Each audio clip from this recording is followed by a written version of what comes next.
Okay, it's the shortest day of the year here in terms of daylight, 21st of December. Quick video for you about why some people aren't able to see what's going on. They're still mesmerised by this kind of affliction that kills on average 84-year-olds with two or more significant comorbidities that 99% of people manage to survive, and for this they're willing to throw away not only their freedom but other people's freedoms too. I have heard various explanations of this phenomenon, like why are so many people still not able to suss out what's going on. I've seen this Belgian psychologist that keeps on getting views on YouTube and other channels that it's to do with mass psychosis. I can understand that, and to an extent I buy into that. However, there are other explanations, and if you look in the Bible here, I think it does give some insights into it. Now, the thing about this is a bit of a shocker, really, is that if you actually read the Bible, it's actually very, very different from certainly what I listened to when I was attending Church of England services. Church of England never mentions the devil. It never mentions hell, or it never mentions the fact that in the past God has lost patience, particularly the kind of God of the Old Testament. So if you go back to the book of Genesis, and the Nephilim, these fallen angels, they kind of mated with human beings, mangling God's creation. God was pretty angry about that, didn't want to see his DNA smashed up, and that's where the flood came from, and Noah built the ark. Noah was a good man, so the Bible says. So this is sort of an echo there to the current times, because most of the arms spears that are being used now are they involve mangling DNA. Okay, so the second instance of it is further on in the book of Genesis. You have Sodom and Gomorrah. So there's kind of maybe you call that like a falling away from like God's laws, basically, how we're supposed to live. And so what did God do? Well, he basically gave them a chance. They kept on doing stuff that they weren't supposed to do, and God destroyed Sodom and Gomorrah. Okay, so then, moving a little bit further forward into time, we have into the New Testament, we have in Matthew chapter 13, verse 10, if I'll find that, it says, so Jesus is talking in parables. So he says, and the disciples came and said unto him, why speakest thou unto them in parables? And he answered and said unto them, because it is given unto you to know the mysteries of the kingdom of heaven, but to them it is not given. So I can definitely see this, is that I think if you can see through this this kind of coof hysteria, then you've been selected by God. You can see what's going on. And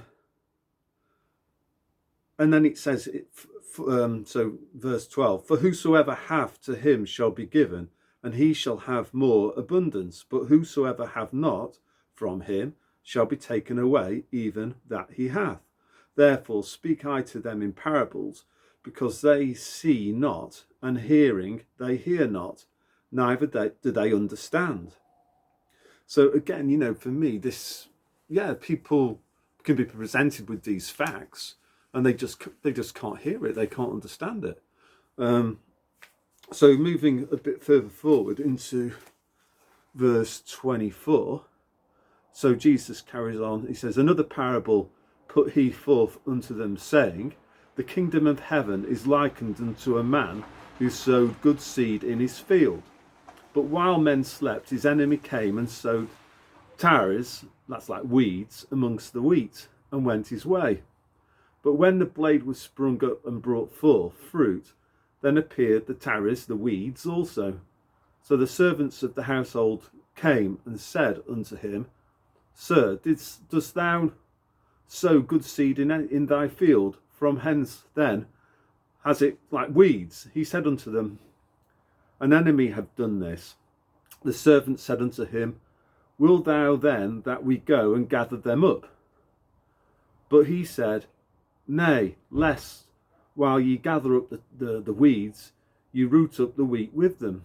Let both grow together until the harvest, and in the time of harvest I will say to the reapers, Gather ye together first the weeds, and bind them in bundles to burn, but gather the wheat into my barn. So I think again, this is what's happening now. Definitely, is that there's a process of the wheat being sifted from the chaff. So if you are unable to understand what's going on with this kind of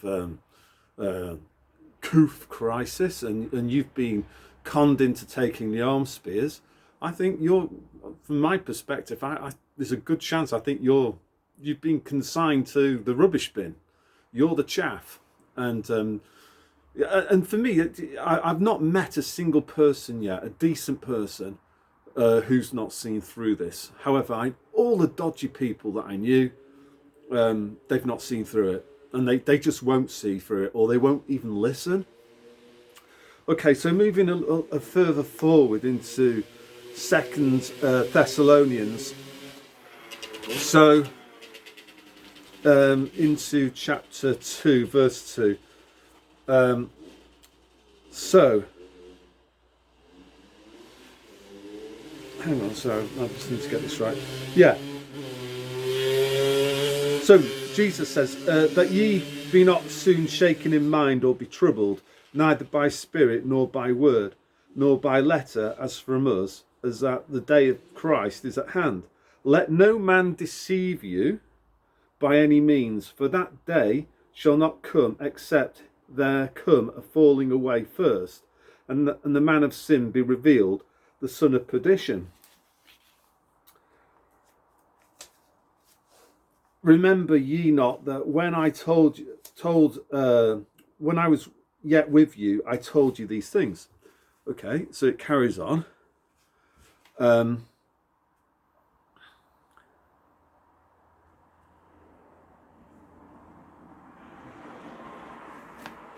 I've just turned over too many pages there, that's why I couldn't find it. Okay, so it says,